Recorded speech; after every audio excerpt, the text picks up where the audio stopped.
1967.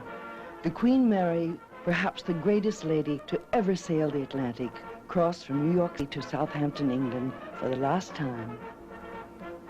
This was the end of an era.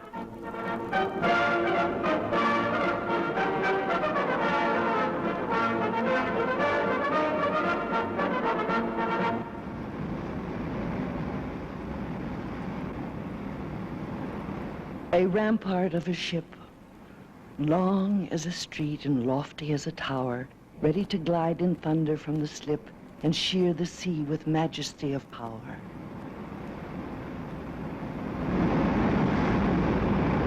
I long to see you leaping to the urge of the great engines rolling as you go, parting the seas and sunder in a surge, shredding a trackway like a mile of snow. With all the westers streaming from your hull, and all the great twanging shrilly as you race, and effortless above your stern, a gull, last in keeping place. This was the Mary.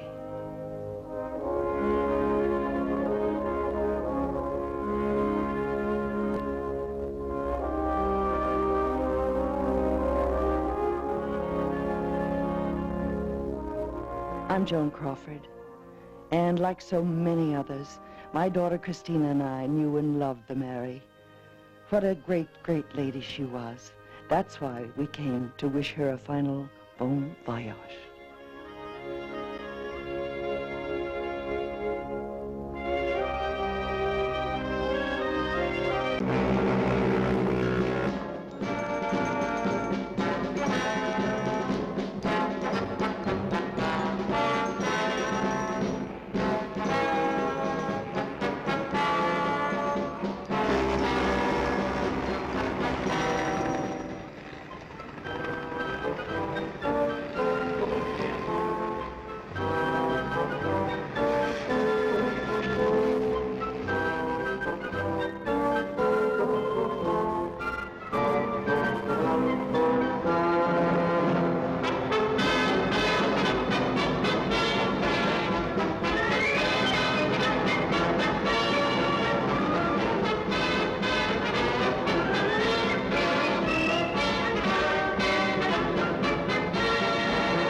There's a legend about the naming of this great ship.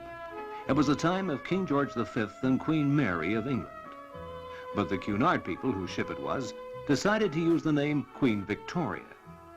They approached King George and asked for permission, saying, "We would name this ship after the most illustrious and remarkable woman who has ever ruled England." The king simply replied, "I'll ask her when I get home."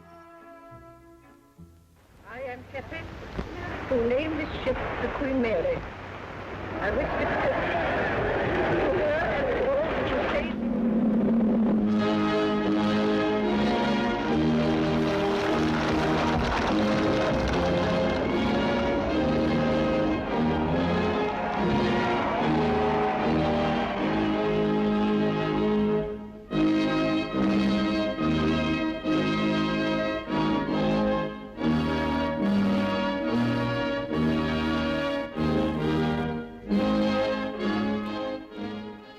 This was the Mary, 30 years ago, when she won the coveted blue ribbon for the fastest Atlantic crossing.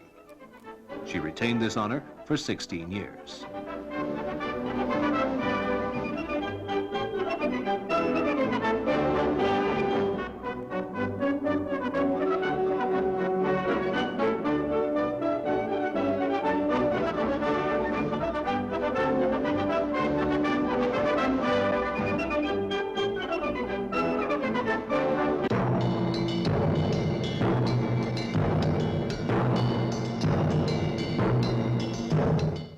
The Mary had 24 main boilers.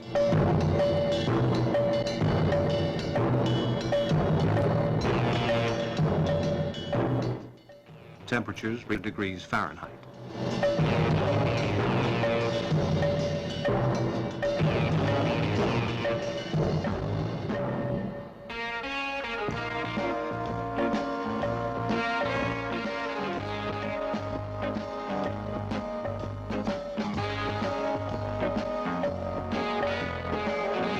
She burned 1,000 tons of fuel a day.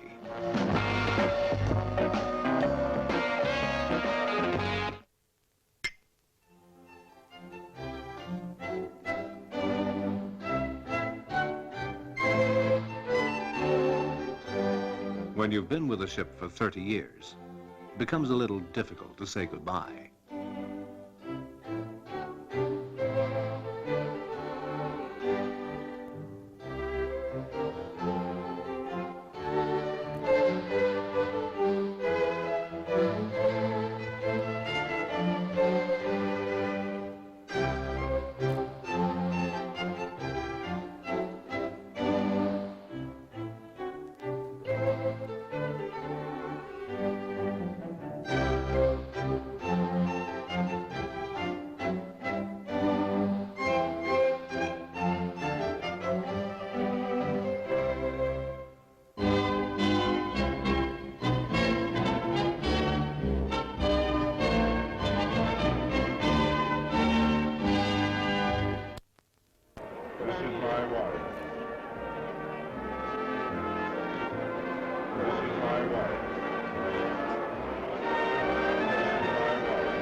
Her days at sea are nearly over, but her traditions remain.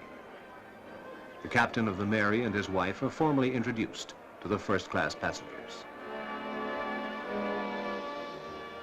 Many here can recall a period in her history when formalities and receptions were put aside for the work at hand.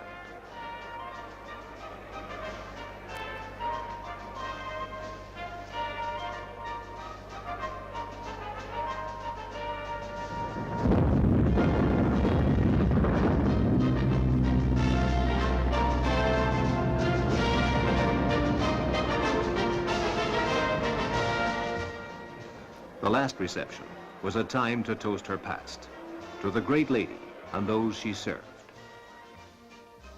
It was the 1940s. The world was at war. The stately ship, who was accustomed to carrying royalty, was stripped of her finery, painted a dull gray, and fitted out to carry troops to the battlegrounds of Europe. Instead of 2,000 passengers, she carried 5,500 men. And as the war progressed and more troops were needed, she crammed in 8,500, 12,000, and finally an entire division, 15,000 men.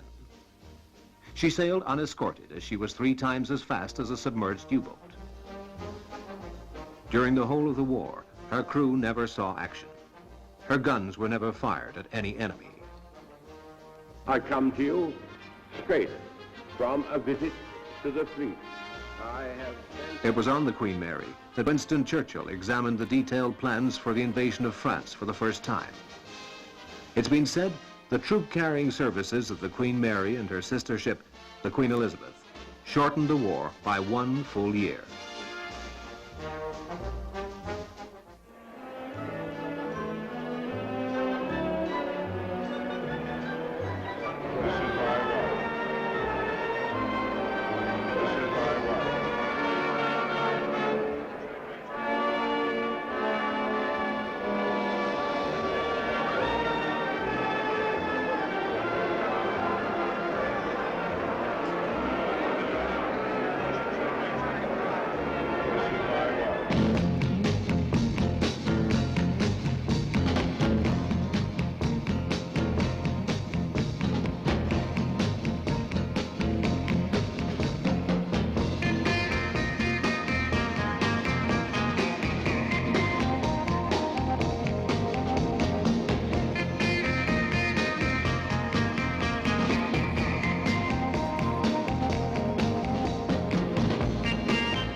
And there was dancing, but not in a style to which the Mary could ever grow accustomed.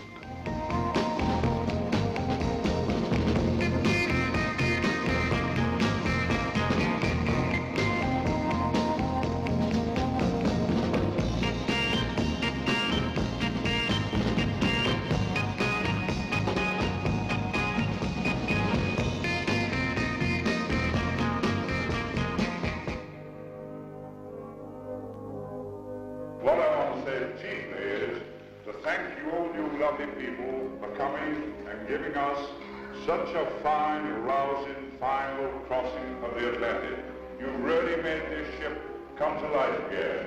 You brought it back about 10 years when we used to have this first-class room full of beautifully dressed ladies all the time. Now, although we're putting our final night, you may know I'm probably finishing with the Queen Mary, and I couldn't think of a better ship to have my final command in than this ship and go out with her.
The Mary arrives at Southampton, England.